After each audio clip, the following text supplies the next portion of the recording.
just starting to open up. Yeah, and then it's going to freeze because it's supposed to be in the low 30s, true. even to the 20s. And that's unfortunate. It robs the nutrients out of the trees and the other plants. But anyways, another follow-up talking Part about 3. bug out locations. 3 or 4, I don't know where we are. But talking about bug out locations, and last time we talked about, you know, is it stocked? Is your location as prepared as you are?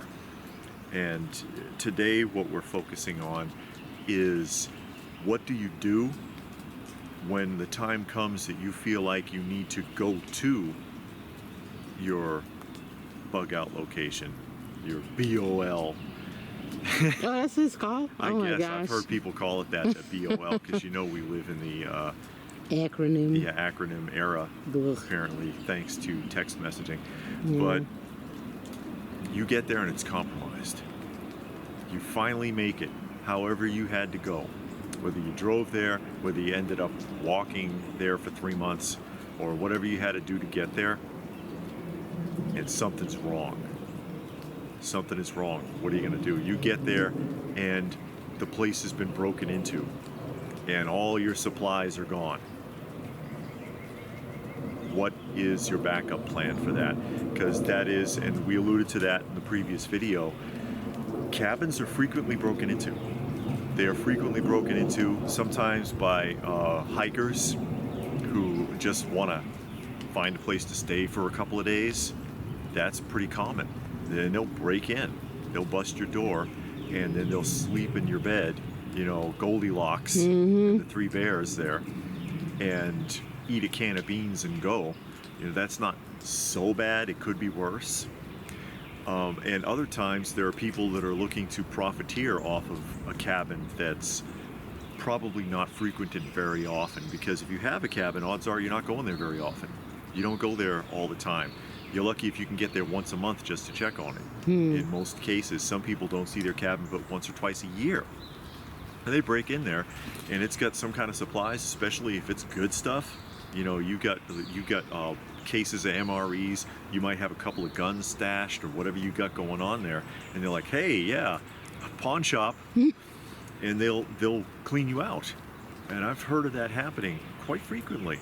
Of course, the deeper into the interior of the US and its national forests you go, the less likely that is, but also the harder it is for you to access if you don't have a vehicle. But this is a common occurrence. What are you going to do?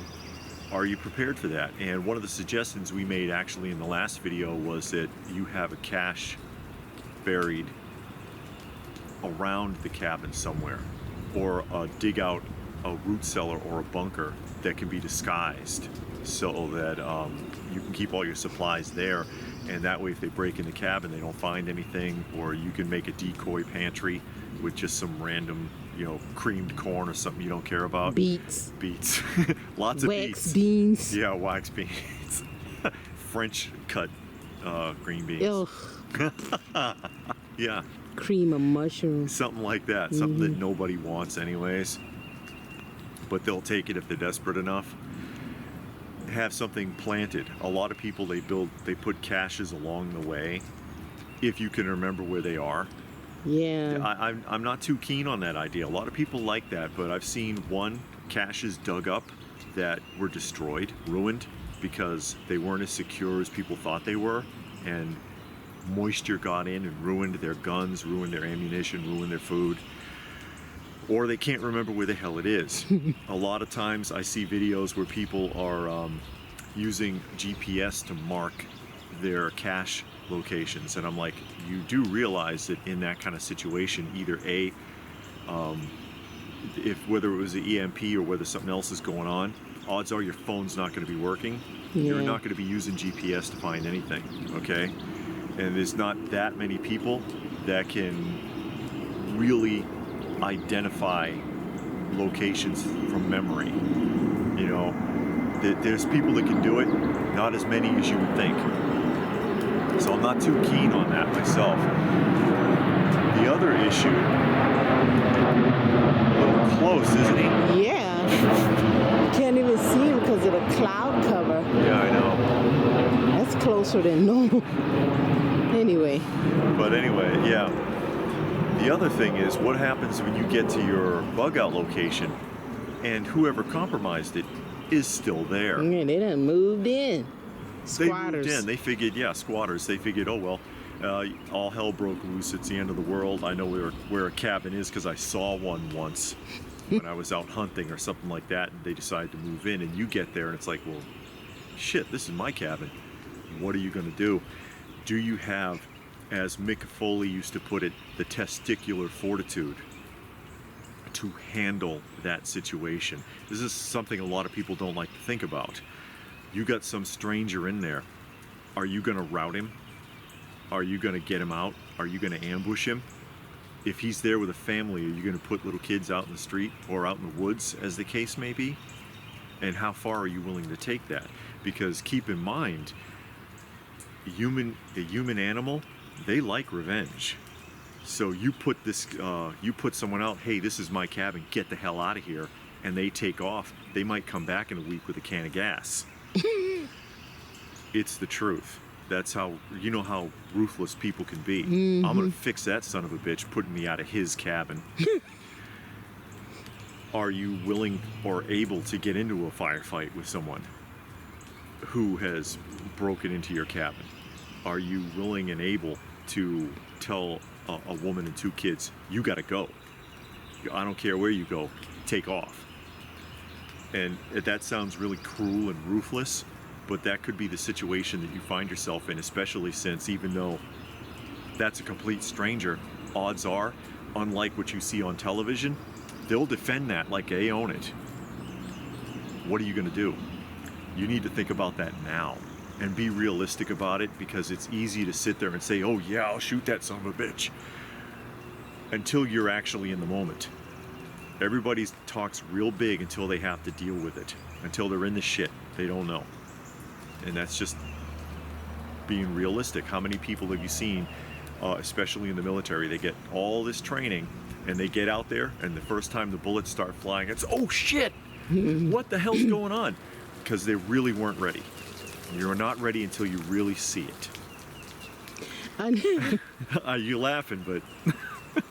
Another thing that's not marauders that you honestly should think about, and the reason why I think about it, because it actually did happen. My mom's best friend has a cabin, and we've been there. Yes.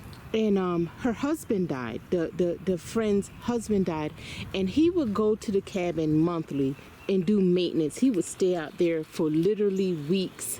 He would cut the grass, do just general maintenance, keep it clean and all of that. Sure. You know, in the winter he would go a little less, but because it's up in the Tennessee mountains, so it would snow a lot. So he didn't go as often in the winter. But he died. And after he died, nobody went up there for almost 2 years. Huh. And then my mom and her friend, they was like, okay, let's go check on it. We'll stay up there and we'll clean up. And they're thinking, oh, we just need to do some light cleaning. The rodents had took over.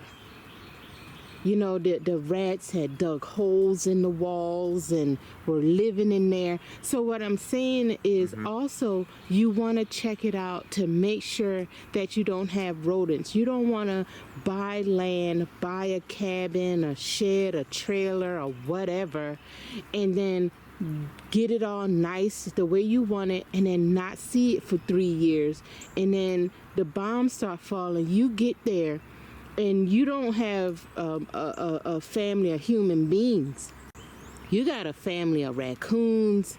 You got a family of rats. They done ate holes in the walls. They done got into your food. So, I mean, it's a lot. Yeah, people are very dangerous, and you need to consider them. But you also want to go regularly, even if it's twice a year, and just make sure that a family of squirrels haven't moved in. The raccoons, they love to come into your house and go through your cabinets. Rats like to come in and dig nests build nests. Yeah. So you want to put that in consideration too. Yeah, and that's a good point. You could be compromised by by nature. Yeah, by wildlife. Yeah. The woodpeckers done pecked holes in the walls and build a nest, and you got birds living in the walls. Yeah, and that obviously can happen. That's a good point. Are you prepared to deal with that? You should definitely have regular maintenance. Yeah. Of checking on the property as often as you can. Yeah, make it a point. I mean, again, you spent a lot of money buying land, buying a structure to put on it for you and your family and friends or whatever to live. So now you need to maintain it. That need to be a part of your prep plan, maintaining our bug out location. Also, back to the point of people, once you are settled there, how well are you prepared to defend it in case anyone else shows up? Yeah. Because just like you'd have to turn someone out if they were in there, you'd have to turn people away if they show up. You can't just let people start piling in or trying to force their way in. And how far are you willing to take that, depending upon who they are and how they're behaving? Back to that famous Twilight Zone episode, the shelter. Yeah. When all the neighbors were trying to break the door down and they overwhelmed that family. Yeah, I could see that happening. Yeah, because when things happen, that's when people's true colors came out. Look at what happened when C-19 happened. People's true colors came out. I mean, and that wasn't even dire. Yeah. But people got crazy. People were stupid over something they didn't even understand. Yeah, over a mask. You had fights over masks. You had fights over toilet paper. Yeah. So, and it wasn't even dire. Yeah. Imagine dire, and how people act. So. Yeah, there's a lot to consider. It's again another food for thought moment on bug out locations. And as she often points out, we're not against it. No, we are not against. It's not a bad idea. No, it's a great idea if you can afford it, if you can maintain it, if you can get there. It's a very great idea. Just think about all of the nuances that come with that, all of the bits and pieces, because some people just don't think things through. They say, oh, I got this stuff, and then that's it. They got stuff, but they don't know how to use it. They don't maintain it. Yeah, try to be 10 steps ahead. Try to just think about various scenarios. At least you'll have some ideas in your mind. So, thoughts? Anyone else have anything they want to add to that? Feel free to post your thoughts in the comments section down below. Please do give the video a thumbs up. ScrewTube says that it helps with the algorithm. I don't believe that, but I appreciate it. Subscribe if you're new. Check out some of the other videos. Please share them if you can. Probably the only way they will get seen, because this is a very oppressed channel, as you can tell by the numbers. If you are new to the channel and you're wondering about the random cat images, they're photos that my wife and I take of stray animals that we take care of. And images of them actually help with the loading algorithm, because ScrewTube prefers you look at cats than think. If you'd like to help the channel out, or the cats for that matter, there are links for that down below. Every little bit helps, and we sure do appreciate it. And if that's it, then what more can I say but stay frosty, folks. And thanks for watching.